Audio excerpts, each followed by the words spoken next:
नमस्कार, मैं doctor Shashikala Gupta, BSc part third paper third में आज हम स्टार्ट करते हैं सेकंड ऑर्डर रिएक्शन या द्वितीय कोटि की अभिक्रिया। द्वितीय कोटि की अभिक्रिया को हम किस तरह से परिभाषित करेंगे, यहाँ पर दो तरह से हम इसको परिभाषित कर सकते हैं, जिसे आप थोड़ा ध्यान से सुनिए। अभिक्रिया के लिए प्रयोग द्वारा निर्धारित वेग समीकरण में सांद्रता पदों के घातांकों का योग 2 के बराबर हो या अभिक्रिया होने के लिए आवश्यक अणुओं की संख्या 2 हो, तो ऐसी अभिक्रियाएं द्वितीय कोटि की अभिक्रिया कहलाती है। अर्थात किसी अभिक्रिया में अभिकर्मक 1 हो या अभिक्रिया वेग उसकी सांद्रता के वर्ग के समानुपाती हो, तो अभिक्रिया द्वितीय कोटि की होगी। इसी प्रकार यदि अभिक्रिया का वेग प्रत्येक अभिकारक की सांद्रता के समानुपाती हो, तो भी अभिक्रिया द्वितीय कोटि की अभिक्रिया कहलाएगी। The rate of reaction depends on the square of concentration of one substance or to the product of first power of concentration of two substances is known as second order reaction. The example is equation number 1, A plus A is equal to product and A plus B is equal to product। यहाँ पर दो संभावनाएं व्यक्त की जा सकती है, यानी सेकंड ऑर्डर अभिक्रिया को हम दो तरीके से अभिव्यक्त कर सकते हैं। पहला है कि जब अभिक्रिया में एक ही अभिकारक काम में आता है या दो भिन्न अभिकारक समान प्रारंभिक सांद्रता के प्रयुक्त होते हैं। When a reaction involves a single substance only or involves two different substances with equal initial concentration। Suppose हमारे पास ये जो इक्वेशन नंबर 1 और 2 देखी, ये दोनों यहाँ पर हमने लिखी हुई है। अब हम ये माने कि A के हमने शुरू में A मोल पर लीटर लिए, या हम यूँ माने कि A और B दोनों के हमने A मोल पर लीटर इक्वल कंसंट्रेशन ली, और टाइम t पर माना कि इनके जो प्रोडक्ट के x मोल बने, तो फिर इसका मतलब इन A की जो कंसंट्रेशन टाइम B पर t पर रहेगी वो है A minus x and A minus x. यानी रिएक्टेंट अगर A है तो भी A माइनस एक्स होगा, और अगर रिएक्टेंट A और B है तो भी इनकी कंसंट्रेशन A माइनस एक्स और A माइनस एक्स होगी। अब हम इसके लिए हम सेकेंड ऑर्डर रिएक्शन की जो रेट लिखेंगे वो इस तरह से होती है। आप ये जानते हैं कि rate is equal to K into concentration of A multiplied by concentration of A, or we can write as A into concentration of A and concentration of B। इस तरह से हम इसकी रेट लिखेंगे, और फिर उसमें हम इनकी जो डिफरेंशियल रेट इक्वेशन लिखेंगे वो इस तरह से है, dx upon dt is equal to K2 into A minus x into A minus x, which is equal to K2 into A minus x की पावर 2। यहाँ पर K2 जो है वो सेकेंड ऑर्डर रिएक्शन की स्पेसिफिक रिएक्शन रेट है, specific rate constant है। और इस इक्वेशन को जब हम रीअरेंज करके लिखते हैं तो हमारे पास इक्वेशन होगी dx upon A minus x square is equal to K2 dt। और जब हम इसका इंटीग्रेशन करते हैं तो हमें ये मिलेगा 1 अपॉन A माइनस एक्स, यानी dx upon A minus x square का इंटीग्रेशन होगा 1 अपॉन A माइनस एक्स, और फिर is equal to K2t plus C।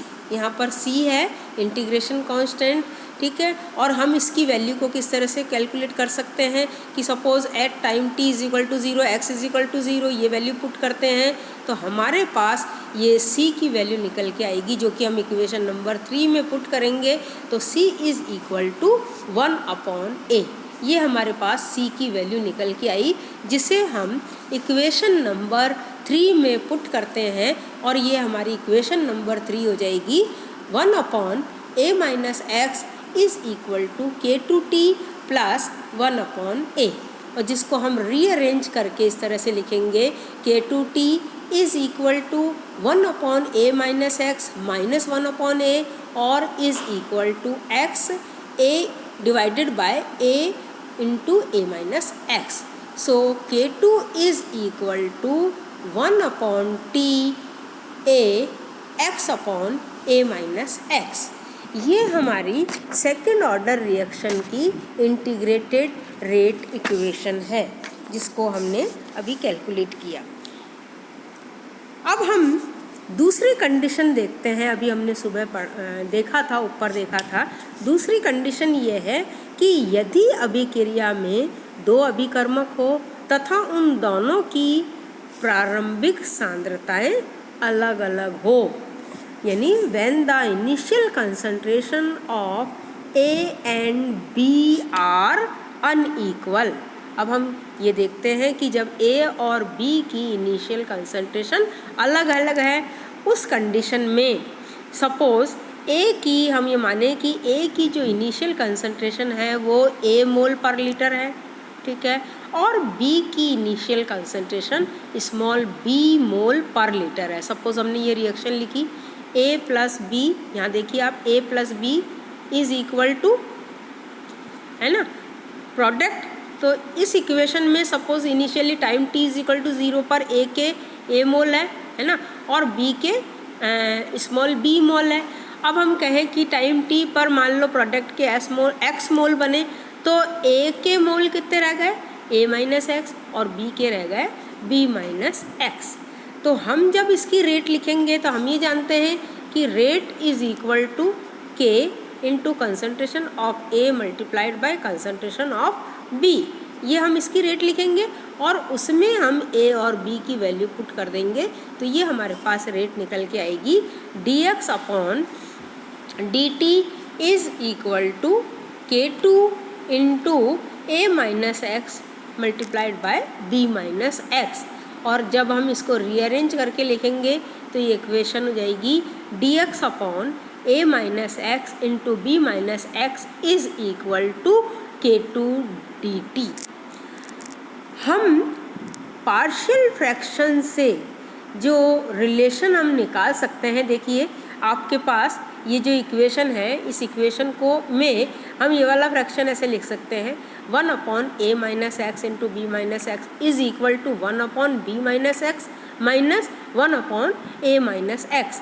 और फिर हम इसको जब एलसीएम लेके जब हम इसको सॉल्व करेंगे तो जो इसकी वैल्यू आएगी 1 upon B minus x minus 1 upon A minus x is equal to A minus B divided by A minus x into B minus x. और हम इसको इस तरह से भी लिख सकते हैं कि 1 upon A minus x into B minus x is equal to 1 upon, ये A B हमने इधर शिफ्ट कर दिया A माइनस B को, है ना, तो ये आ गया 1 upon A minus B within bracket minus 1 upon A minus x plus 1 upon B minus x. तो इसका मतलब हम इस इक्वेशन को ऐसा लिख सकते हैं।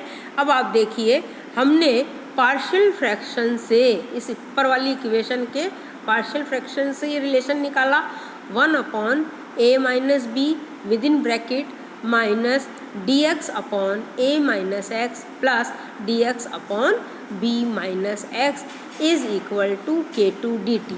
ये पार्शियल फ्रैक्शन कैसे आया वो हमने यहाँ पर देखा और यहाँ पर हम इसकी वैल्यू हमने निकाल दी।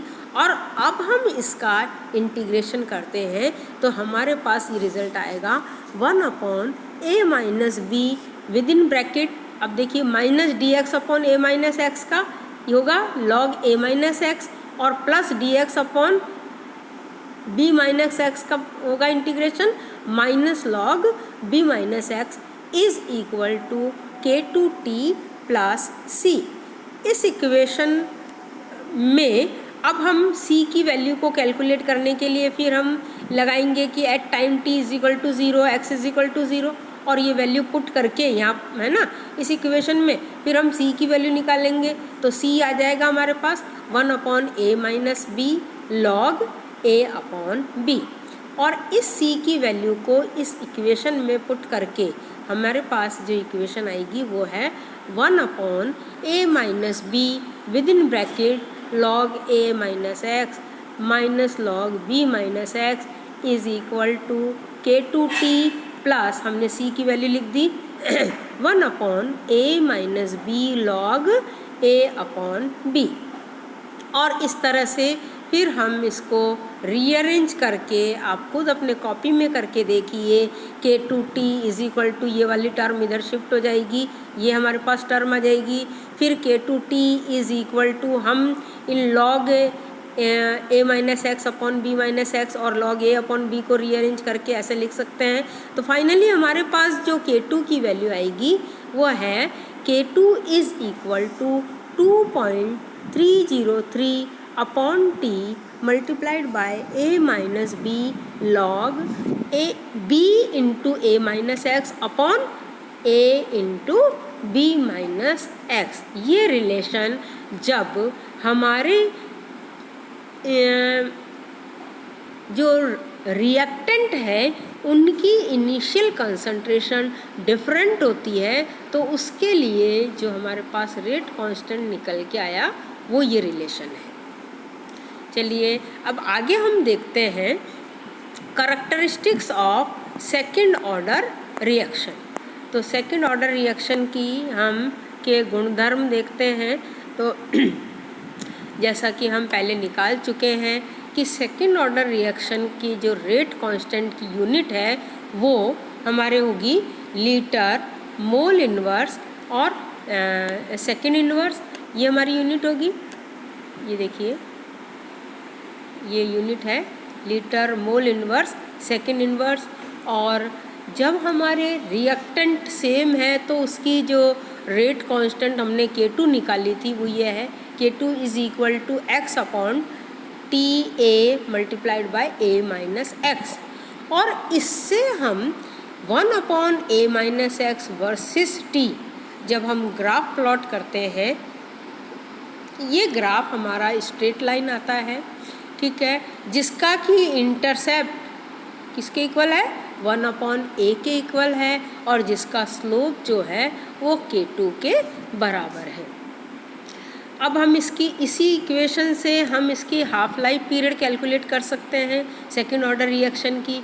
जैसा हम पहले देख चुके हैं कि भाई time t is equal to half कर दे तो उस पर x is equal to a upon 2 और ये वैल्यू हम ऊपर वाली इक्वेशन में पुट करते हैं तो t half is equal to 1/K2 into a upon 2 divided by a into a minus a upon 2।